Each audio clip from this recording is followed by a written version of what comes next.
Welcome again students. तो हम पिछली वीडियो में ये चट्टानों के अक्षय के बारे में पढ़ रहे थे। ये आपके सामने पूरा चार्ट बना हुआ है। तो हम यहाँ तक भौतिक अक्षय तक पढ़ चुके हैं। फिर मैंने आपको फ्रूट ब्रेक दिया था कि आप एक अच्छा सा फ्रूट खाएं और वीडियो को कंटिन्यू करते हैं। तो पहले तो थैंक्स कोरोना, जिसने हमारा जंक फूड छुड़वा दिया और हम सात्विक भोजन खाने लग गए। तो ये प्रकृति का नियम है, सृष्टि चक्र चलता है। प्रकृति ने कोरोना को भेजा, जाओ इस घोर कलयुग को सतयुग में बदल के आओ। तो हम थैंक्स कोरोना कि हम टीवी पर धार्मिक सीरियल देखते हैं, अच्छा भोजन खा रहे हैं, लेकिन कोरोना से डरो ना। हाँ, एक और सीख प्रकृति देती है कि कोरोना से बचना है तो अनुशासन में और नियमों में रहो। तो चलिए आगे कंटिन्यू करते हैं। जिसने पिछली वीडियो नहीं देखी पहले देख लें, तभी समझ में आएगा। और इस चार्ट का चाहे तो साथ साथ नोट कर लें या स्क्रीनशॉट लेके रख लें। अब हम आते हैं केमिकल वेदरिंग पे। वेदरिंग यानी कि अपक्षय। तो प्रकृति के अंदर जो भौतिक या यांत्रिक अपक्षय होता है या रासायनिक अपक्षय होता है, उन दोनों में अंतर क्या है पहले ये समझ लीजिए। फंडामेंटल्स हमारे क्लियर होने चाहिए। तो स्टूडेंट्स, भौतिक अपक्षय के अंदर चट्टानों की टूट फूट होती है, इसमें भी टूट फूट होती है, लेकिन इसमें जो टूट फूट होती है उसमें चट्टान का रासायनिक संगठन परिवर्तित नहीं होता। केवल मैकेनिकल फोर्स या भौतिक ऊर्जा के द्वारा वो टूटती है, अक्षयित होती है। यहाँ पर रासायनिक अपक्षय में जो चट्टानें हैं उसके अंदर विभिन्न प्रकार के खनिज लवणों का जो संगठन है उसके अंदर कोई ना कोई चेंज हो जाता है। तो ये तो हुआ विघटन और ये होता है विखंडन। अब इसकी कौन कौन सी विधियां हैं। नंबर 1, विलयन। स्टूडेंट्स, हम सभी जानते हैं कि पानी एक बहुत अच्छा विलायक है और चट्टानें पानी के संपर्क में तो आती हैं, चाहे वो वर्षा का जल हो, वो वातावरण की नमी हो, वो कोहरा हो, वो धुंध का से गिरी हुई बूंदें हो या वर्षा का जल हो। तो पानी अपने अंदर बहुत से अम्ल, क्षार, कार्बन डाइऑक्साइड को घोल लेता है और उनको घोलने के बाद वो और भी अच्छा विलायक हो जाता है। तो जब ये चट्टानों के अंदर से पदार्थों को इस तरह से अपने अंदर विलय कर लेगा तो वो चट्टानें कमजोर पड़ जाती हैं, थोड़ी खोखली होने लगती हैं और उनका अपक्षय शुरू हो जाता है। हालांकि ये बहुत वृहद मात्रा में विलयन वाला अपक्षय नहीं होता, लेकिन एक स्टार्टिंग ये कर देता है अपक्षय होने की। तो अगला चलते हैं हम जल योजन पर, जिसको कहते हैं हाइड्रेशन। हाइड्रेशन माना किसी के यौगिक के अंदर जल का जुड़ना और डिहाइड्रेशन माना जल का हटना। तो ये जो हाइड्रेशन और डिहाइड्रेशन है ये दोनों ही चट्टानों के अपक्षय के लिए उत्तरदायी होते हैं। मैं इसको यहाँ से क्लीन कर रही हूँ क्योंकि आपको वो समझाना है, तो आप इसको एक बार स्क्रीनशॉट ले लें या नोट कर लें। तो हम बात करते हैं जल योजन की। केवल किसी यौगिक के अंदर जल अणुओं का योग होना, जुड़ना। तो मैं आपको एक एग्जांपल से समझाती हूँ। जैसे हमारे पास ये आयरन का ऑक्साइड है, हेमाटाइट, जो कि रेड कलर का होता है। अब यदि इसके अंदर जल के अणु जुड़ जाते हैं तो केवल यहाँ पर जल के अणु जुड़ेंगे और ये Fe2O3.3H2O ऐसे का ऐसे ही जल अणु इसके अणु के अंदर योजित हो गए हैं। तो अब ये पीले लिमोनाइट में बदल जाएगा, जिसका रंग भी बदल जाएगा। तो बच्चों, यहाँ एक बहुत अच्छा प्रश्न बनता है कि आयरन युक्त मृदाएं किस रंग की होती हैं। तो ज्यादातर बच्चे जवाब दे देते हैं लाल, लेकिन विभिन्न परिस्थितियों में ये आयरन की मात्रा या आयरन का यौगिक बदलने से मिट्टी का रंग भी बदल जाता है। रेड होती है जब इस स्थिति में होता है ड्राई, जब पानी के भराव की स्थिति आ जाती है तो पानी के साथ इसकी क्रिया होने से जल युक्त बनने से ये पीले में बदल जाता है। तो इस प्रकार से ये जल योजन का उदाहरण है। ठीक है। इसी प्रकार से कैल्शियम सल्फेट जो निर्जल होता है वो जल लेकर के जिप्सम में बदल जाता है। तो बहुत से एग्जाम्पल हैं, एग्जाम्पल तो आप बुक्स में देख सकते हैं। इसी तरह से यदि कोई मिट्टी है जिसकी जल धारण क्षमता बहुत ज्यादा है, मिट्टी नहीं सॉरी चट्टान है, तो उसके अंदर से जब जल निकल जाता है तो वो प्यासी हो जाती है। प्यासा व्यक्ति तो फिर क्रोधित होकर के अपक्षयित होता ही है। तो चट्टानों का हाइड्रेशन और चट्टानों का डिहाइड्रेशन दोनों ही जो है वो अपक्षय का कारण है। अगला आता है जल अपघटन। जल अपघटन, यहाँ पर अणु का अपघटन नहीं होता, उसमें जल योजित हो जाता है। यहाँ पर जल जो है, जल का स्वयं का अपघटन इस प्रकार से होता है H2O का, कि H प्लस बनता है और OH माइनस होता है। तो मैं एक एग्जाम्पल से समझा देती हूँ कि ये चट्टान के अंदर जो खनिज लवण है, जैसे हमारे पास ये है, इसका नाम है ऑर्थोक्लेज Si3O8। अब इसके ऊपर जब जल की क्रिया होगी तो ये इसको रिप्लेस कर देगा, K को हटा करके इसके स्थान पर ये आ जाएगा। तो ये बन जाएगा प्लस जल करने पर ये बन जाएगा HAlSi3O8। अब ये जो बना ये अम्लीय सिलिकेट मृतिका है। ये सिलिकेट तो था ही, इसमें अम्लीय सिलिकेट मृतिका। H प्लस आयन जो होता है वो अम्लीय बनाने के लिए उत्तरदायी होता है। अब ये जो जल अपघटन है ये डबल डीकम्पोजिशन है, द्वि अपघटन है। जल के अणु का भी अपघटन हुआ और इसका भी अपघटन हुआ और इसके धनायन का एक्सचेंज हो गया।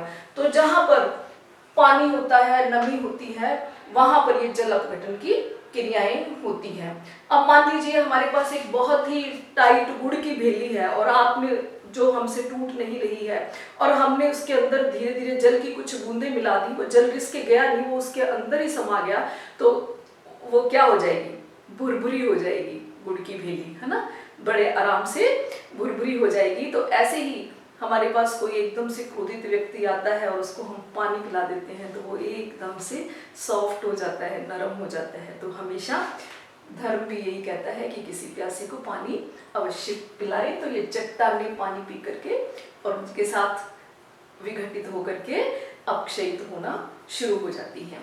तो अपना नेक्स्ट आता है ऑक्सीकरण। ये बहुत ही इंपॉर्टेंट है ऑक्सीकरण। अब हम इस ऑक्सीकरण के बारे में समझते हैं। अब बहुत ऑक्सीकरण की बहुत सी परिभाषाएं हैं, लेकिन अगर हम मोटी मोटी बात करें तो किसी यौगिक में ऑक्सीजन का जुड़ना ऑक्सीकरण और ऑक्सीजन का हटना अपचयन। तो ऑक्सीकरण और अपचयन दोनों ही क्रियाएं, दोनों ही रासायनिक क्रियाएं चट्टानों के अपक्षय का कारण बनती हैं।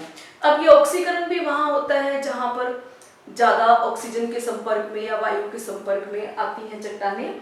तो ऑक्सीकरण के बारे में हम देखेंगे कि पहले तो हम ये समझ लें कि जिन चट्टानों में आयरन की मात्रा अधिक होती है, और पिछली वीडियोस अगर आप देखेंगे तो जहां पे हमने सॉइल साइंस से शुरू किया था, चट्टानों का वर्गीकरण पढ़ा था, वहां आपको बताया था कि जहां पर ज्वालामुखी होते हैं, ज्वालामुखी प्रक्रम चलते हैं, वहां पर आग्नेय चट्टानें, और उसमें भी बाह्य आग्नेय चट्टानें कौन सी, जहां पर बेसॉल्ट चट्टानें होती हैं, उनके अंदर आयरन की मात्रा अधिक होती है।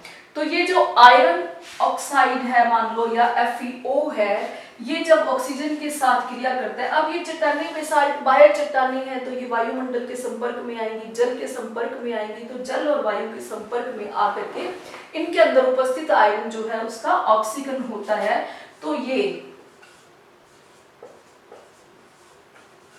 ऐसे, अब ये जो है ये लाल रंग का होता है आयरन ऑक्साइड, इसी के कारण लाल मिट्टी होती है। मैंने पहले भी बताया था कि मिट्टी का, अब जिन क्षेत्रों में आग्नेय चट्टानें हैं वहां पर ये Fe2O3 के कारण इसको रस्ट, जैसे लोहे में जंग लगता है, बस उसी का सूत्र है, रस्ट है ये। तो जंग का रंग कैसा होता है, लाल भूरा। तो जहां पर इस ऑक्साइड की बहुतायत होगी वहां की मिट्टी लाल होती है, और ये महाराष्ट्र, MP उन क्षेत्रों में ये पाई जाती है। और अगर ये थोड़ी दूर जाए तो यही मिट्टी, पहले भी एक क्रिया बताई थी, पीली मिट्टी में बदल जाती है। और ज्यादा ही आयरन की मात्रा हो तो महाराष्ट्र में यही बॉक्साइट चट्टानों के कारण काली और कुछ नीली मिट्टी भी पाई जाती है। तो अगर ये कंपटीशन एग्जाम में मिट्टी का रंग पूछते हैं तो आपको ये व्याख्या देनी होगी कि नहीं तो आमतौर पर बच्चे ये लिख देते हैं कि आयरन युक्त मिट्टी का रंग लाल होता है। तो ये ऑक्सीकरण क्या है, ये देखो, इसमें ऑक्सीजन का अणु जुड़ा और इसका ऑक्सीकरण हो गया।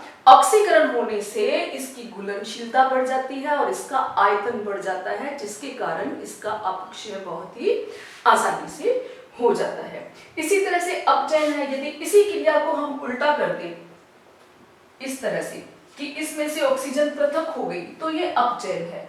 तब भी ये क्रियाएं जो है वो चट्टानों के अंदर टूट फूट का विघटन का कारण बनती हैं, तब भी ये अपचयन भी एक तरह से अपक्षय को प्रभावित करता है। अब अगली आती है कार्बोनीकरण। ये भी बहुत ही इंपॉर्टेंट है कार्बोनीकरण। अब कार्बोनीकरण का मतलब क्या है? सामान्य तौर पर कार्बोनीकरण का मतलब है किसी क्षार के अंदर CO2 का जुड़ना। इस कार्बोनीकरण की क्रिया में चट्टानों के अंदर कार्बोनेट्स और बाइकार्बोनेट्स बनते हैं। क्या बनते हैं?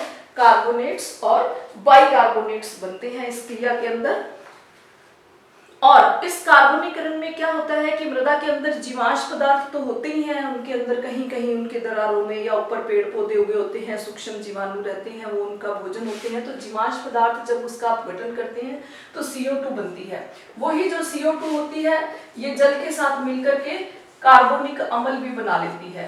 और ये जो कार्बोनिक अम्ल है, अम्ल तो आपको पता ही है, किसी सामान्य तौर पे हम कहते ही हैं कि तेजाब गिर गया तो वो चीज ही जल जाती है, तो ये तेजाब ही एक तरह से अम्ल जो होता है तो वो चट्टानों को अपक्षयित करता है। और ज्यादातर ऐसी आपने घर पे कली चूना देखा होगा, कली चूना लोग पुताई के लिए लाते हैं गाँव में, तो उसके ऊपर जब पानी डाला जाता है वो लाइमस्टोन का ही एक लाइमस्टोन में से ही CO2 निकलती है तो कली चूना बनता है। और कली चूने के अंदर पानी डालें तो वो बिल्कुल भुरभुर भुरभुर होकर के बिखर जाता है। ठीक है, तो ये हो गया कार्बोनीकरण। इसमें तो ऑक्सीकरण में तो ये Fe2O3 का निर्माण होता है, ये इंपॉर्टेंट क्वेश्चन है। और कार्बोनीकरण में कार्बोनेट और बाइकार्बोनेट्स बनते हैं। जैसे हमारे पास CaCO3 है तो इससे घुलनशील CaHCO3 की होल ट्वाइस, ये कार्बोनेट है, ये बाइकार्बोनेट है।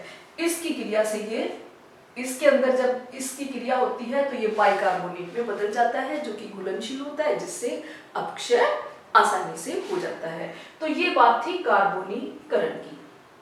अब एक अगला प्रक्रम है विसिलिकीकरण या सिलिका हनन। तो बच्चों कुछ क्षेत्रों में जो चट्टानें होती हैं उनके अंदर सिलिका की बहुतायत होती है, जिससे आगे जाके रेत बनती है और फिर सिल्ट क्ले कई तरह की बालू मिट्टियां बनती हैं। फिर से आपको पुनः याद करा दूं कि चट्टानों के अपक्षय से मूल पदार्थ या पैतृक पदार्थ बनता है जो आगे जाकर के क्या बनाता है? मृदा। तो ये सिलिका जो है, अगर इसको चूने का पत्थर मिल जाए या कैल्शियम का कोई यौगिक मिल जाए तो ये यौगिक सिलिका को लेकर के उसमें से निकल जाता है।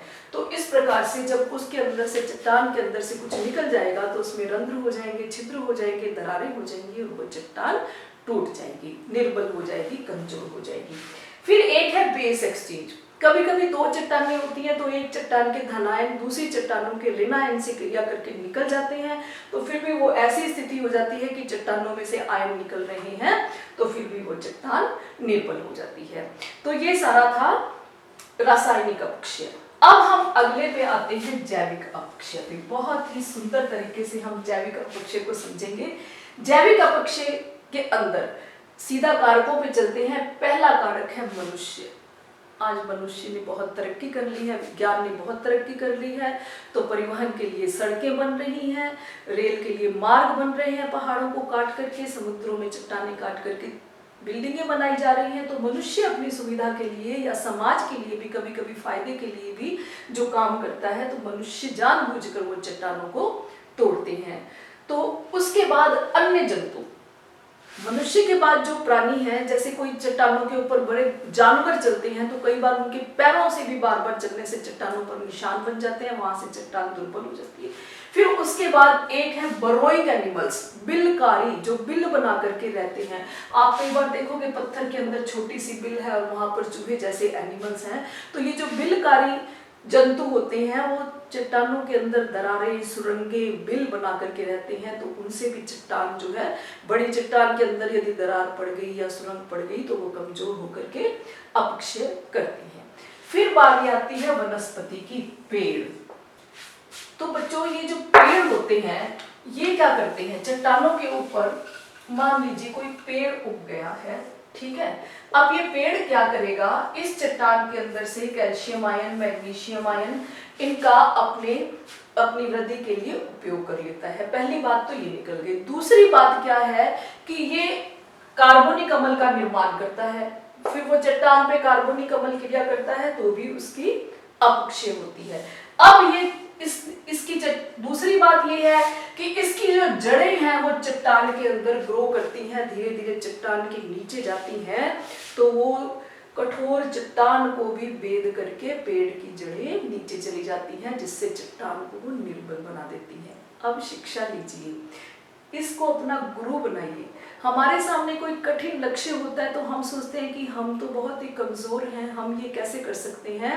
तो ये अपने मूलांकुर कितना मुलायम होता है और कितनी कठोर चट्टान को भेद देता है।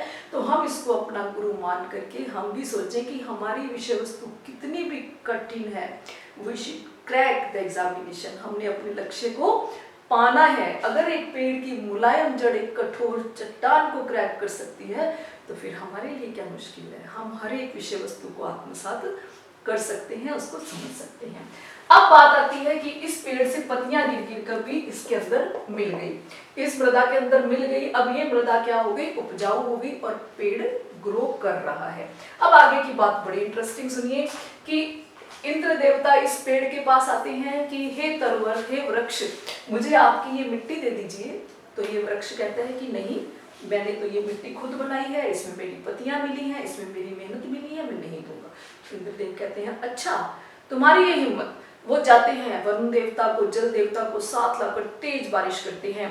लेकिन ये पेड़ क्या करता है, ये अपनी पत्तियों की छतरी के द्वारा यहाँ पर अपनी मिट्टी की सुरक्षा करता है और अपनी जड़ों से मिट्टी को बांधे रखता है। इंद्रदेव हार कर चले जाते हैं। वो पवन देवता को कहते हैं कि जाइए भाई, उस पेड़ ने तो मेरे को कुछ नहीं समझा। पवन देवता आते हैं कि हे वृक्ष देवता, आप अपनी मिट्टी मुझे दे दीजिए। लेकिन ये वृक्ष कहता है कि नहीं, ये मिट्टी तो मैंने बनाई है, चट्टानों का अपक्षय किया है, अपनी पत्तियां उसमें मिलाई हैं। तो पवन देवता कहते हैं अच्छा, तो तेज हवाएं चला देती हैं। लेकिन उन तेज हवाओं के अंदर भी ये सीना तान करके पेड़ खड़ा रहता है और उन तेज हवाओं को खुद सहन करके और अपनी जड़ों से मिट्टी को बांध के रखता है, पवन को नहीं देता। अब सारे देवता इकट्ठे हो जाते हैं तो विष्णु देवता से कहा जाता है कि भाई आप पेड़ के पास जाइए। अब विष्णु देवता कृष्ण का रूप धारण करके आते हैं पेड़ के पास कि हे तरुवर, तुमने अपनी मिट्टी क्यों नहीं दी। तरुवर ने कहा कि योगक्षेमम वहाम्यम, मैं कर्म योगी हूँ, मैंने अपने कर्म से, अपनी मेहनत से ये मृदा बनाई है, मैं लोक कल्याण के लिए काम करता हूँ और मैंने जो मृदा बनाई है उसकी सुरक्षा करना भी मेरा ही कर्म है। तो इस पेड़ से हमें सीख लेनी चाहिए कि हमने जो कार्य किया मेहनत से, उसकी सुरक्षा भी हमारा ही कर्तव्य है। और ऐसी ही सुरक्षा और इस योगक्षेमम वहाम्यम को बाद में कृष्ण जी ने महाभारत में कहा, गीता के श्लोक में कहा, कई कंपनियों ने इसको अपना लोगो बनाया हुआ है। तो हम भी इसको धारण करें, हम कर्म योगी बन करके अपनी मेहनत से जो चीजें बनाई हैं और प्रकृति की सुरक्षा करें। तो इस प्रकार से ये पेड़ चट्टानों का अपक्षय जरूर करता है, लेकिन साथ साथ में मृदा का अपरदन रोक करके बहुत ही बड़ा प्रकृति के लिए और मानव जाति के लिए लाभदायी कार्य करता है। उसके बाद आती है तीसरा, सूक्ष्म जीवाणु।